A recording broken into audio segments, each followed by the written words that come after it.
So আসসালামু আলাইকুম friends, welcome to my channel Sharmin kitchen.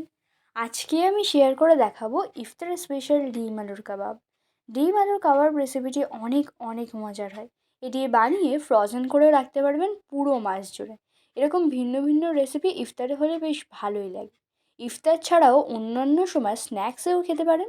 তো চলুন দেখে নেওয়া যাক আজকের রেসিপিটি। আমি দুটি সিদ্ধ আলু গ্রেট করে নিয়েছি। এখন 3টি সিদ্ধ ডিম এর মধ্যে গ্রেট করে নিচ্ছি। আপনারা চাইলে ডিম কমিয়ে বা বাড়িয়ে দিতে পারেন।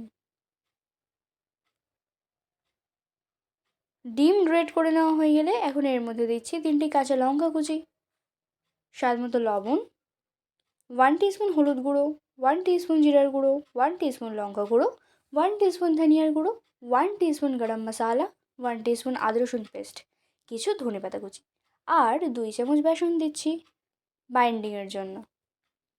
এখন সবগুলো একসাথে খুব ভালো করে মিশিয়ে নেব।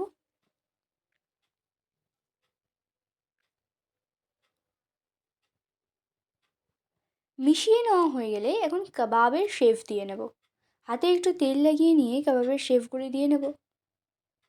হাতে এরকম গোল করে তারপর চ্যাপ্টা মতো করে শেপ দিয়ে নিচ্ছি। দেখুন, কাবাবগুলি এরকম মোটা মতো করে বানিয়ে নেব। সবগুলি একইভাবে বানিয়ে নেব। এখন একটি বাড়িতে একটি ডিম ফেটিয়ে নেব। লবণ ও গোলমরিচ দিয়ে ডিমটা ফেটিয়ে নিচ্ছি। খুব ভালো করে ফেটিয়ে নেব।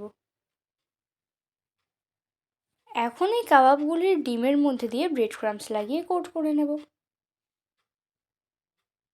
ব্রেড ক্রাম্বস লাগিয়ে কাবাবগুলি ফ্রোজেন করে রেখে দিতে পারবেন।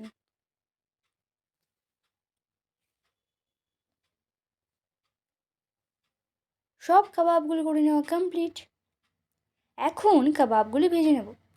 তেল ভালো করে গরম করে নিয়ে গ্যাসের ফ্লেম মিডিয়াম করে রেখে কাবাবগুলি ভেজে নেব। উল্টে দিয়ে দুই দিকে সমান করে ভেজে নেব। ব্রাউন কালার করে ভেজে নেব। একদিকে 2 মিনিট করে ভেজে নিয়ে আবারও একটু উল্টে দিচ্ছি। কাবাবগুলি ভেজে নেওয়া হয়ে গেলে তুলে নিচ্ছি। কত লোভনীয় লাগছে না কাবাবগুলি! বাইরে থেকে ক্রিস্পি ও ভিতরে জুসি।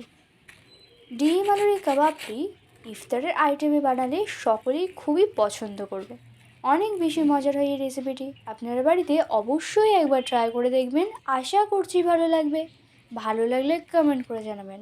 আজকের ভিডিওটি ভালো লাগলে লাইক শেয়ার করে দেবেন। আর আমার চ্যানেলের নতুন সদস্য থাকলে চ্যানেলটি সাবস্ক্রাইব করে পাশে থাকার অনুরোধ রইল। আবার দেখবেন নেক্সট ভিডিওর সাথে। Thanks for watching.